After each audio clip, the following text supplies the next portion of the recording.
21শে ফেব্রুয়ারি আন্তর্জাতিক মাতৃভাষা দিবস। এই দিনটিতে শুরু হচ্ছে আগরতলা বইমেলা। 42তম বইমেলা শুরুর প্রাক লগ্নে মঙ্গলবার সন্ধ্যায় আগরতলা প্রেস ক্লাবে নয়া পুস্তক মহল আয়োজিত গ্রন্থ প্রকাশ অনুষ্ঠান সম্পন্ন হয়। প্রদীপ প্রজ্বলনের মধ্য দিয়ে এই অনুষ্ঠানের আনুষ্ঠানিক সূচনা করে সাংসদ রেবতী ত্রিপুরা। অনুষ্ঠানে উপস্থিত ছিলেন স্যান্দন পত্রিকা ও স্যান্দন টিভির সম্পাদক সুবল কুমার দে। বিভিন্ন লেখকদের লেখা গ্রন্থের আবরণ উন্মোচন করতে গিয়ে স্যান্দন পত্রিকা ও স্যান্দন টিভির সম্পাদক সুবল কুমার দেব বলেন, এই বইমেলার ইতিহাস তাদের হাতেই তৈরি। অতীতে সাপ্তাহিক পত্রিকার মধ্যে ৩-৪টে লেখা প্রকাশিত হতো, কিন্তু তাদের লেখা সব সময় ছাপা হতো না। সেই সময় রবীন্দ্র ভবন প্রাঙ্গণে তাদের হাত ধরেই তৈরি হয়েছিল মিনি বুক আন্দোলন। সেই মিনি বুক আন্দোলন ত্রিপুরায় বইমেলার সূচনা করতে প্রভাবিত করেছিল অনিল সরকারকে। সেই সময় থেকে এই বইমেলা এখন বড় পর্যায়ে পৌঁছে গেছে, কিন্তু দুর্ভাগ্য লেখকদের সেইভাবে সম্মাননা করা যায় না। এর জন্য তিনি নানা প্রতিবন্ধকতাকেও দায়ী করেছেন। একটা সময়ে কলকাতা থেকে বইগুলো ছাপিয়ে আনতে হতো, আর এখন ত্রিপুরাতে প্রকাশনা সংস্থা গড়ে উঠেছে। তিনি নিজেও প্রকাশনা সংস্থার সঙ্গে যুক্ত। তবে অনেকটা আক্ষেপের সুরে তিনি বলেন, লেখকদের আরো এগিয়ে যেতে হবে। রবীন্দ্রনাথ ঠাকুর, বঙ্কিমচন্দ্র চট্টোপাধ্যায়, শরৎচন্দ্র চট্টোপাধ্যায়ের স্থান দখল করার মতো বাঙালি জনগোষ্ঠীর মধ্যে কোনো লেখক তৈরি হয়নি।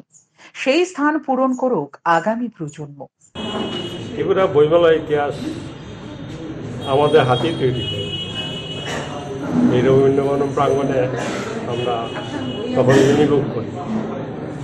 সাহিত্যের পত্রিকার মধ্যে ৩-৪টা ছিল। এইগুলিতে আমাদের লেখা সবসময় ছাপা হতো না, যা বলে আমরাই একটা মিনি বুক আন্দোলন করে তুলি। সেই আন্দোলন থেকে অনিল সরকারকে প্রভাবিত করে বইমেলাটা ত্রিপুরায় শুরু করে। সেই থেকে বইমেলা চলছে, এখনো চলছে, দিন দিন তার বৃদ্ধি চলেছে।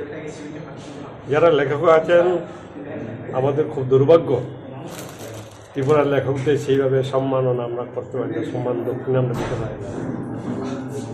বঙ্গে দিতে পারে, আমরা শুধু পুজো সংখ্যার সময় কিছু সম্মান দক্ষিণা দিই, সম্মাননা দক্ষিণা সম্মাননা করি, সেটা আমরা করতে পারি না। বাণিজ্যিক কারণে, অর্থনৈতিক কারণে আমরা করতে পারি না।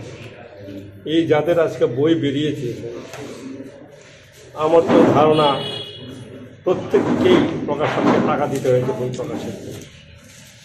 আমাদের লাভটা এখানে এটা হয়েছে, আগে আমরা বই কলকাতা থেকে ছাপিয়ে আনতে হতো, সমীরণ, দেবানন্দ, এমনকি আমিও কোনো কোনো গল্প গ্রন্থ কলকাতা থেকে ছাপলাম। সেই ধারাটা থেকে আমরা চেঞ্জ হয়ে আমরা এই জায়গায় বলছি, এখন 47 জন 48 জন প্রকাশক আছে। আমিও নিজেও একজন প্রকাশক, গত 54 বছর ধরে প্রকাশন সংস্থার সাথে যুক্ত আছি। নিজে একটা প্রেস করেছি এবং সেটি ত্রিপুরা বৃহত্তম প্রেসই বলা যাবে। এইগিয়ে চলেছে ত্রিপুরা। এখন লেখকদের যে কাজটা হলো, আমি সেটা বক্তৃতা বলার আগে এখানে বলে দিচ্ছি, লেখকদের আরও আগে বেরোতে আগে যেতে হবে। আমরা এখনো রবীন্দ্রনাথ, বঙ্কিমচন্দ্র নিয়ে পড়ে আছি, শরৎচন্দ্র নিয়ে। সেই স্থান দখল করার মতন লেখক বাঙালি জনগোষ্ঠীর মধ্যে এখনো তৈরি হয়নি। আমরা সেই স্থানটা পূরণ করছি। সেই স্থানটা আগামী প্রজন্ম পূরণ করুক।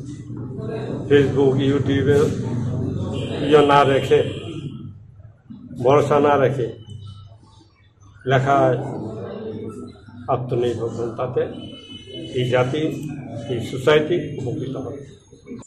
এদিকে সাংসদ রেবতী ত্রিপুরা বলেন, বিশেষ করে জনজাতি সম্প্রদায় সম্পর্কে লেখা একটি বই তিনি দেখেছেন। সাহিত্য ছাড়া অতীতকে সবসময় ভুলে যায় সকলে। পূর্বপুরুষদের কৃষ্টি, সংস্কৃতি, ঐতিহ্য সম্পর্কে জানতে গেলে তা লিখিত রূপে থাকা দরকার। এর জন্য প্রয়োজন বই। বয়স্করা অনেক কিছু জানতেন, তাদের প্রয়াণের সঙ্গে সঙ্গে সমস্ত কিছু হারিয়ে যায়। সেই সমস্ত তথ্যগুলো সংরক্ষণ করতে গেলে লেখার অবশ্যই প্রয়োজন। দুই লেখক ধনঞ্জয় এবং তাহির ত্রিপুরার উদ্দেশ্যে তিনি বলেন, ভালো লিখতে গেলে ভালো পড়তে হবে, ভালো জানতে হবে। তারা যেন সেই সমস্ত তথ্যগুলো ভালো করে লিখে তরুণ প্রজন্মের জন্য রেখে যায়। আনন্দে যে প্রত্যেক বছরের ন্যায় আমাদের বইমেলা কাল থেকে শুরু হচ্ছে। তো বইমেলাকে উপলক্ষ করে প্রত্যেক বছর নতুন নতুন বই পাবলিশ হয়।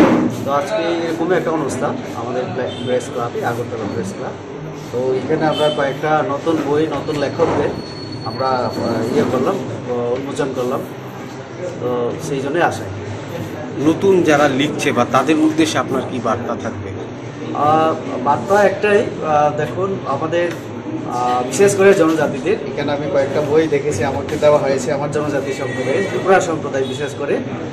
আমাদের সাহিত্য ছাড়া, লিটারেচার ছাড়া আমরা অতীতকে ভুলে যাব। আমাদের পূর্বপুরুষের, আমাদের কৃষ্টি সংস্কৃতিকে জানতে গেলে আমাদের লিখিত রূপে থাকা দরকার, বই দরকার। যেটা আমাদের সমাজে আমি দেখেছি, অনেক বয়স্করা অনেক কিছু জানতেন, কিন্তু উনি মারা যাওয়ার সাথে সাথে সব কিছু হারিয়ে যায়। তো এগুলিকে সংরক্ষণ করতে গেলে অবশ্যই আমাদের লিখতে হয়। তো এখানে আমি যাদেরকে চিনি, আমাদের দরিঞ্জয় এবং আমাদের তাইল ত্রিপুরা, তাদেরকে ছোটোকাল থেকে আমি চিনি। তারা যে পেশায় আছে, একজন শিক্ষক তাইল এবং আমাদের দরিন আমাদের সেক্রেটারিতে চাকরি করে। তো একদম ভালো সুযোগ আছে তাদের।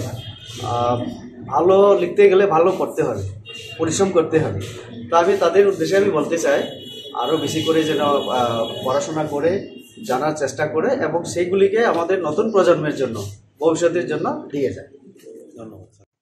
এদিন বিভিন্ন লেখকদের লেখা গ্রন্থের আবরণ উন্মোচন অনুষ্ঠানে উপস্থিত ছিলেন আরো অনেকে। সান্দন টিভি।